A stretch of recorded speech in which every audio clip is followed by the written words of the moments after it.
Assalamualaikum warahmatullahi wabarakatuh. Halo semuanya, perkenalkan nama saya Setia Anggraini dengan NIM 422311072. Dengan dosen pengampu Ibu Prihatin Ningsih Sagala SPD MSI. Nah, di sini saya akan menjelaskan uji pengaruh dan hubungan regresi linear berganda dengan RStudio. Nah, regresi merupakan suatu alat yang digunakan untuk mengetahui pola hubungan antara dua variabel atau lebih. Pada regresi linear sederhana, hanya terdapat satu variabel bebas. Namun, apabila variabel bebas yang berpengaruh lebih dari satu, maka dapat diartikan sebagai regresi linear berganda atau multiple linear regression. Nah, untuk uji regresi linear berganda ini ada tiga. Yang pertama yaitu uji T. Uji T ini berfungsi untuk melihat pengaruh masing-masing variabel bebas terhadap variabel terikat. Sedangkan uji F berfungsi sebagai atau melihat pengaruh semua variabel bebas terhadap variabel terikat atau secara simultan. Untuk uji yang terakhir yaitu uji R-square. Uji R-square ini adalah melihat seberapa besar pengaruh dari semua variabel secara simultan. Nah, di sini ada contoh kasus di mana kita ingin melihat uji pengaruh dan hubungan konsep diri dan motivasi belajar terhadap kompetensi matematika. Untuk X1-nya di sini adalah konsep diri, X2-nya adalah motivasi belajar. Jadi X1, X2 ini sebagai variabel bebas. Nah, untuk variabel terikatnya yaitu Y, yaitu kompetensi matematika. Untuk kasus ini terdiri dari 35 sampel. Nah, untuk data penelitiannya sebagai berikut. Di sini kolom pertama ada sampel, kolom kedua adalah X1 sebagai konsep diri, kolom kedua adalah X2 sebagai yaitu Y, kompetensi matematika.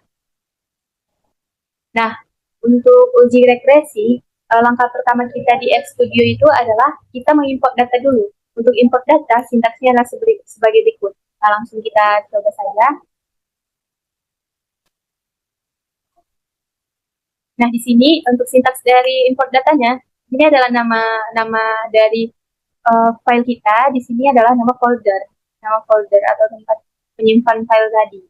Ini tiran. Nah, langsung terlihat atau langsung muncul data Excel kita tadi.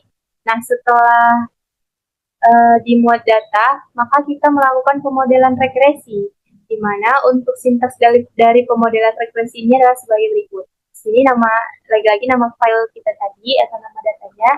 Nah, di sini adalah isi dari data kita tersebut. Yang pertama tadi kan kolom 1 sampel, kolom 2 X1, X2, dan Y. Di sini kita menggunakan model regresi 1. Maka sintaks ini kita terangkan.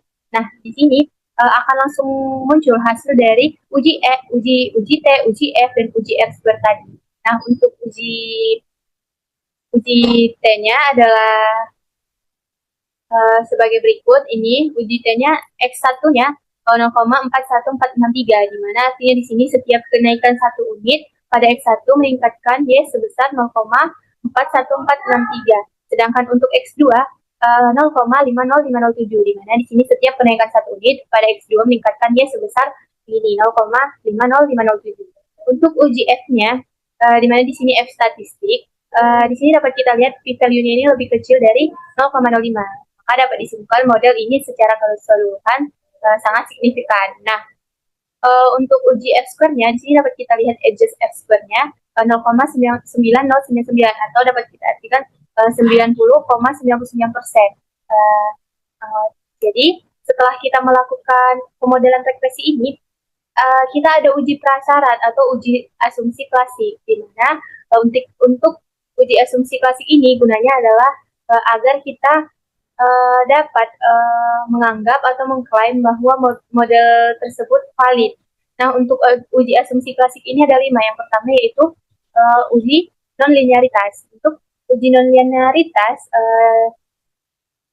dilakukan untuk mengecek apakah hubungan antara variabel bebas X1, X2 dan variabel terikat atau Y benar-benar bersifat linear.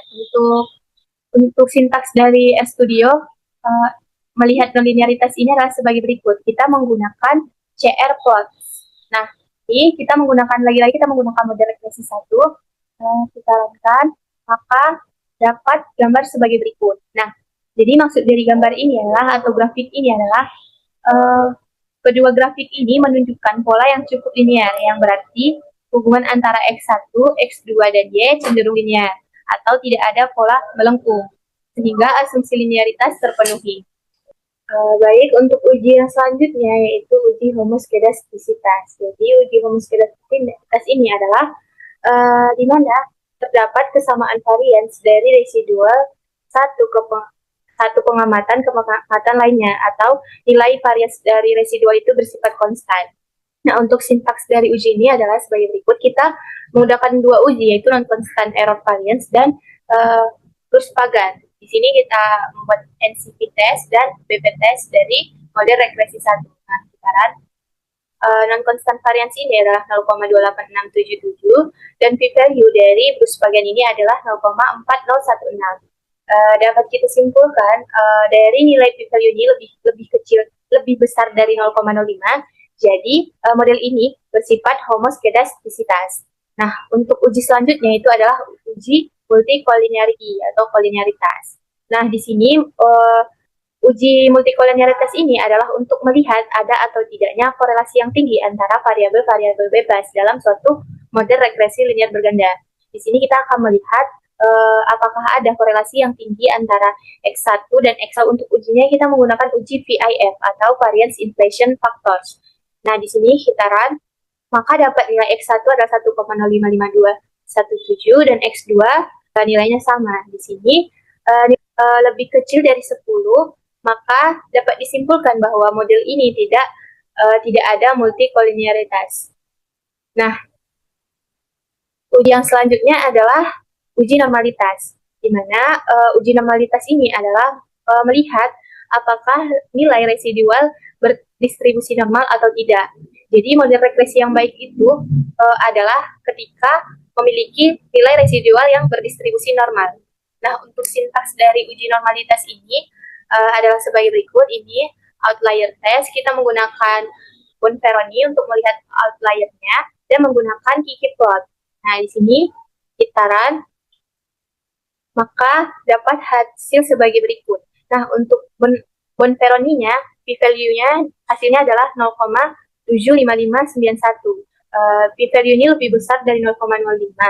Jadi di sini dapat kita simpulkan bahwa model regresi ini bersifat normal.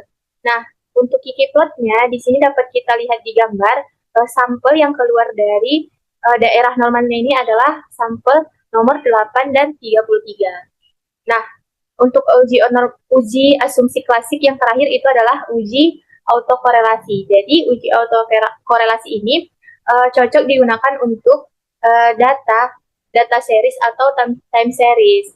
Nah, untuk kasus kita kali ini kita tidak menggunakan uji autokorelasi lagi, tetapi jika data kita data series atau time series, maka untuk sintaks dari uji autokorelasi ini adalah menggunakan uji Durbin Watson sebagai berikut, ini DW test seperti ini.